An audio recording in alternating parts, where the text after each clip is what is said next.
Pak Ustadz, gimana ya, saya sama suami ini sudah cerai atau belum? Lah kenapa?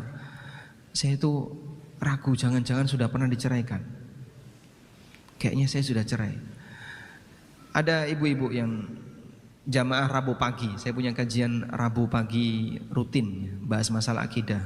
Terus ada ibu-ibu konsultasi seperti itu. Saya itu dihantui dengan keraguan, jangan-jangan suami saya sudah menceraikan saya.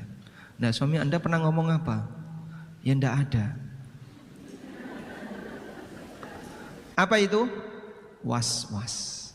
Itu was-was. Sampai dia cerita, akhirnya saya itu sering bilang ke suami saya, Mas sudah nyeraikan saya belum ya? Mas sudah nyeraikan saya belum? Saya itu pengen kepastian apakah Mas itu sudah nyeraikan saya atau belum. Udahlah Mas ceraikan saya saja. Loh kok malah kayak gitu? Akhirnya karena suaminya jengkel, dia jatuhkan kalimat cerai. Ya sudah, biar kamu yakin aku ceraikan kamu. Ya wis, jatuh aja cerai. Terus kalau kayak gitu gimana Pak Ustadz? Ya sah cerai. Sah jatuh cerai. Ya, alhamdulillah baru cerai 1. Masih bisa rujuk. Tapi dia masih tetap dihantui seperti itu. Baik, solusinya gimana? Solusinya cuma 1, rasa digubris. Tapi Pak Ustadz, loh saya tapi rasa digubris. Nah ini loh kok saya elah. Tapi kok selama masih tapi berarti belum sembuh kamu. Terus gimana? Kok masih terus gimana? Ya sudah rasa digubris itu. Rasa digubris titik. Sudah nggak ada lanjutannya. Jadinya gimana? Ya sudah rasa digubris itu jawabannya. Cuman 1 itu toh. Anda akan menang dari was-was setan dengan 1 teori. Rasa digubris. Ada misalnya sebagian orang yang kayaknya kok ngentut ya, kayaknya ngentut. Sehingga sholat 4 rakaat saja, kadang dia wudhu 4 kali. Dapat 1 rakaat seperti ada yang perasaan ngentut, wudhu. Terus sholat lagi, kayaknya tadi fatihahnya kok belum benar ya. Ghairil maghdubi tadi belum sesuai, diulangi lagi. Masya Allah. Ini orang kena apa? Was-was setan. Nah, ilmu akan menjaga dia. Ini was-was, rasa digubris. Baik. Demikian pula misalnya dalam rumah tangga baik-baik saja, nggak ada masalah apapun. Tapi tiba-tiba dia dihantui oleh setan, dibisikkan dalam hatinya, suamimu poligami, suamimu poligami. Suamimu punya rencana poligami, suamimu punya rencana mau nikah lagi. Emosi dia, dipanasi sama setan, panas. Nggak ada masalah apa-apa dengan suaminya. Suaminya datang, nesu, emosi sama suami. Sehingga nggak nyaman diajak ngobrol. Ketika ketemu orangnya buang muka, kalau ngomong nggak karuan. Ya. Akhirnya suaminya kecewa.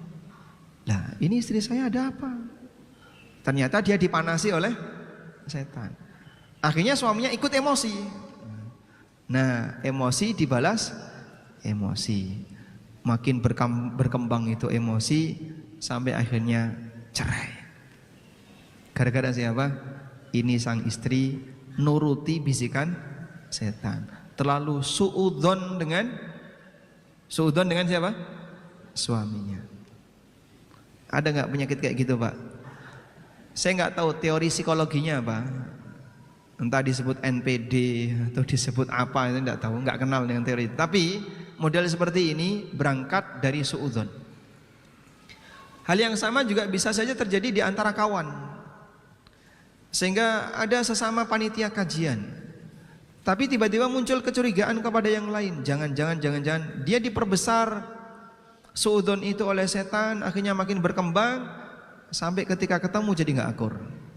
Nah temannya yang awalnya nggak ada masalah disikapi seperti itu, nggak terima, terus dia ikut emosi.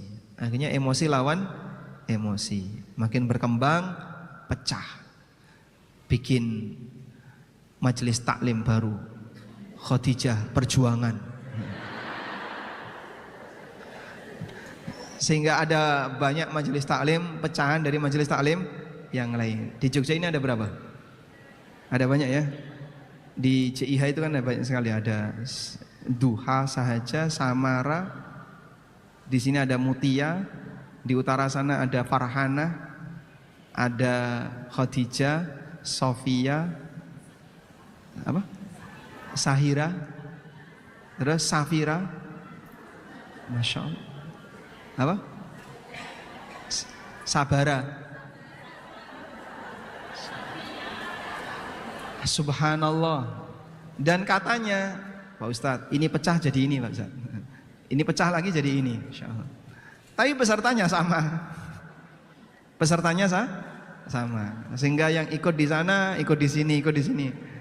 Maka pesertanya semuanya sama, panitianya beda. Enggak apa-apa ya. Ini fastabiqul khairat. Berlomba dalam kebaikan, bukan saling sikut-sikutan. Begitu ya.